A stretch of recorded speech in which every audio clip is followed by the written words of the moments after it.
everyone, it's Nelda. Welcome back to my channel and thank you for joining me today. I'm super excited to share my latest junk journal with you featuring a beautiful fall theme.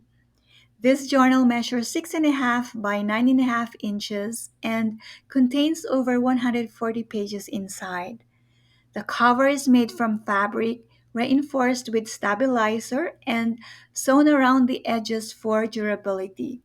I added corner protectors as well, so this journal is going to last a very long time. The spine is 2 inches wide, adorned with lovely lace fabric and a vintage doily, giving it a charming touch. I've also embellished the edges of the pages with delicate lace trims, adding to its overall beauty. I thoroughly enjoyed creating this journal, especially using warm orange hues to beautify the inside pages.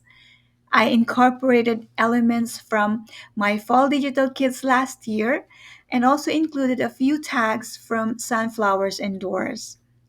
This journal will be available in my Etsy shop, and you can find the link in the description below. Okay, so now let's dive into this flip through.